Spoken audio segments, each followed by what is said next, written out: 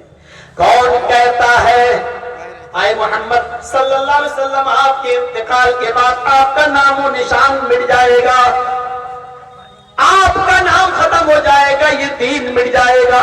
ہم نے آپ کو خیر کثیر سے نوازا ہے، ہم نے آپ کو بہت سی بھلائیوں سے نوازا ہے۔ جب تک نماز پڑھی جائے گی آپ کا نام لیا جائے گا، اذان دی جائے گی آپ کا نام لیا جائے گا، اذان کے بعد کی دعا میں آپ کا نام لیا جائے گا۔ کون کہتا ہے کہ آپ کے انتقال کے بعد آپ کا نام مٹ جائے گا؟ وَرَفَعْنَا لَكَ ذِكْرَكَ، ہم نے آپ کے لیے آپ کے نام کو دنیا والوں کے لیے بلند کر دیا ہے، آپ کے ذکر کو بلند کر دیا ہے۔ اللہ نے نبی کی پوری زندگی کو ہمارے لیے آئیڈیل بنا دیا۔ یہ کیا بھلائی نہیں ہے؟ یہ کیا خوبی نہیں ہے؟ فرمایا اللہ تبارک و تعالی نے قرآن کریم کے اندر لقد کان لکم فی رسول اللہ اسوۃ حسنہ، تمہارے لیے محمد رسول اللہ کی زندگی بہترین نمونہ ہے۔ نبی کا اٹھنا، نبی کا بیٹھنا، نبی کا سونا، نبی کا جاگنا، نبی کا کھانا، نبی کا پینا، یہ سب نمونہ ہے۔ یعنی اللہ تعالیٰ نے نبی کی پوری زندگی آئیڈیل بنا دی۔ لوگوں اٹھو ویسے جیسے نبی اٹھتے تھے، چلو ویسے جیسے نبی چلتے تھے، کھاؤ ویسے جیسے نبی کھاتے تھے، پیو ویسے جیسے نبی پیتے تھے، شادیاں ویسے کرو جیسے نبی نے کی، روزہ ویسے رکھو جیسے نبی نے رکھا، نماز ویسے پڑھو جیسے محمد رسول اللہ نے پڑھی۔ تمہارے لیے نبی کی پوری زندگی آئیڈیل ہے۔ میرے بھائیوں ذرا غور کرو کہ نبی کی پوری زندگی کو نمونہ بنا دیا۔ اے نبی کون کہتا ہے آپ کے انتقال کے بعد آپ کا نام و نشان مٹ جائے گا، آپ کا اٹھنا بیٹھنا نمونہ، آپ کا چلنا پھرنا نمونہ، آپ کی نماز آپ کے روزے آئیڈیل اور نمونہ۔ کون کہتا ہے آپ کے انتقال کے بعد آپ کا نام و نشان مٹ جائے گا؟ ہم نے معراج کی دولت سے آپ کو مالا مال کیا، ہم نے آپ کو معراج کی دولت سے مالا مال کیا، ہم آپ کو ساتوں آسمان گھمایا، جنت دکھائی، جہنم دکھایا۔ کون کہتا ہے کہ ہم نے یہ بھلائی آپ کو نہیں دی؟ کیا اس خوبی سے ہم نے آپ کو نہیں نوازا؟ کون کہتا ہے آپ کا نام و نشان مٹ جائے گا؟ ہم نے حوض کوثر سے نبی کو نوازا، قیامت کا دن ہوگا، میدان محشر لگا ہوگا، لوگ پیاسے ہوں گے، پانی کی طلب چیخ رہے ہوں گے، پانی پانی چلا رہے ہوں گے۔ اللہ کے نبی فرماتے میں تمہارا حوض کوثر پر میرے کار بہوں گا، انی فرطکم علی الحوض، میں حوض پر بیٹھ کر تمہیں پانی پلاؤں گا۔ من شرب لم یظمأ ابدا، ایک بار میرے ہاتھ سے پانی پی لے گا اس کو پھر کبھی 50,000 سال کے پورے دن تک پیاس نہیں لگے گی۔ 50,000 سال کا ایک دن ہوگا، ایک دن اسی میں حساب و کتاب ہونا ہے، اور ایک بار جو حوض کوثر کا پانی پی لے گا میرے ہاتھ سے اس کو پورے عرصے محشر میں پیاس نہیں لگے گی۔ اللہ کے نبی فرماتے ہیں قیامت کے دن لوگ آئیں گے میرے ہاتھوں سے پانی پیتے جائیں گے، وہ پانی جو دودھ سے زیادہ سفید ہوگا، برف سے زیادہ ٹھنڈا ہوگا، شہد سے زیادہ میٹھا ہوگا، ایک بار جو اس پانی کو پی لے گا پھر زندگی بھر یعنی پورے 50,000 سال کے دن تک اس کو پیاس نہیں لگے گی۔ کچھ لوگ ایسے بھی ہوں گے جو پانی پینے کے لیے آئیں گے، ایک دیوار کھڑی کر دی جائے گی میرے اور ان کے درمیان، اور فرشتے ان کو پانی پینے سے روک دیں گے۔ میں کہوں گا ان کو کیوں روک رہے ہو؟ آنے دو، یہ تو میرے امتی ہیں، یہ میرے امتی ہیں، آنے دو۔